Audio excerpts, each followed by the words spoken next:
तो क्वेश्चन है हमारे पास आयत के शेडेड भाग का क्षेत्रफल क्या होगा। तो वो क्वेश्चन में ये कह रहा है कि उन्हें ये आकृति दे दी है, तो यो एक तरीके का यो एक आयत है, यो ठीक है, पूरा का पूरा यो क्या था बच्चों, यो आयत था।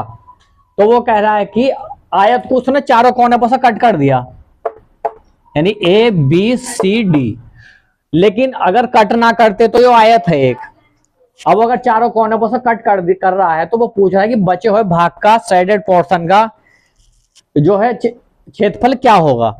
तो ठीक है, तो अब पहले इसका क्षेत्रफल निकालने के लिए हमें फिर लंबाई भी चाहिए, उसकी भुजाएं तो चाहिए, लंबाई चाहिए, चौड़ाई चाहिए, और फिर अगर वो वर्ग है तो वर्ग की भी उसकी साइड की लंबाई चाहिए। तो देखो कुल मिला के इसकी लंबाई हमने देखा कि यो 60 है, और फिर ये दे रखी 70 और यो 10 इधर, तो 70 80, यानी कि कुल मिला के ऊपर भी लंबाई दे रखी इनने।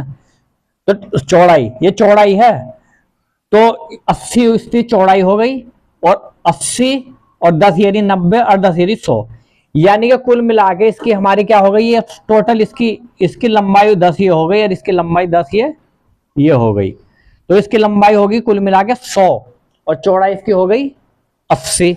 तो ठीक है, तो इस तरीके से हमने आयत का क्षेत्रफल का फॉर्मूला लगा दो। तो हमने आयत का क्षेत्रफल निकाला L इंटू बी, यानी कि इसकी लंबाई हमारी 100 हो गई थी, चौड़ाई 80, तो एक कुल मिलाकर 8000 मीटर स्क्वायर का क्या हो गया, क्षेत्रफल हो गया। यानी कि इस आयत का क्षेत्रफल 8000 मीटर स्क्वायर हो गया।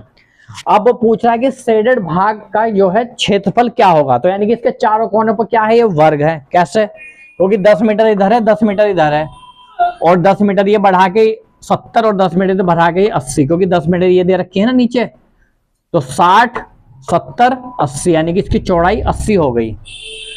तो इसका मतलब ये क्या हुआ, ये 10 है, ये भी 10 है, ऊपर भी 10 है, और ये इधर भी 10 है। तो यानी कि चारों ए बी सी डी ये सारे वर्ग हैं। एक वर्ग का क्षेत्रफल निकाल लो।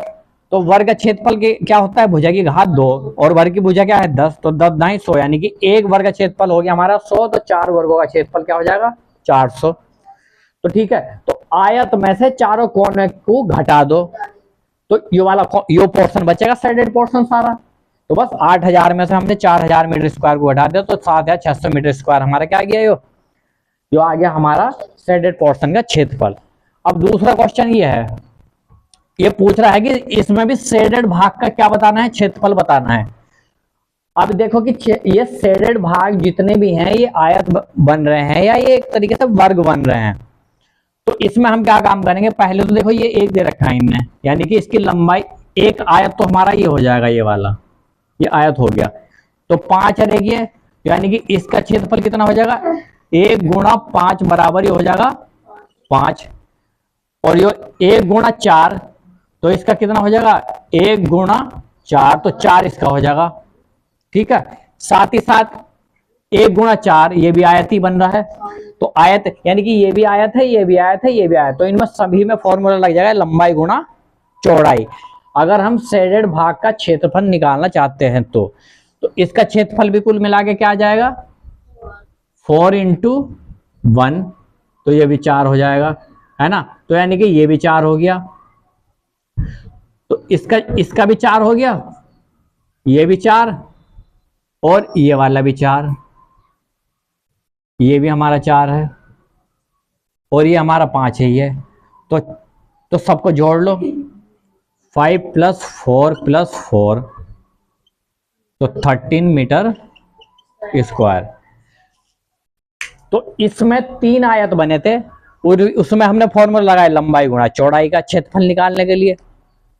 तो 4 लंबाई है, 4 एकम 4, 4 आ गया, 4 एकम 4, ये भी 4 आ गया, और ये 5 एकम 5, ये भी 5 आ गया। इन सबको हमने जोड़ लिया, 13 मीटर स्क्वायर इसका शेडेड पोर्शन का जो क्या आ गया बच्चों, क्षेत्रफल आ गया।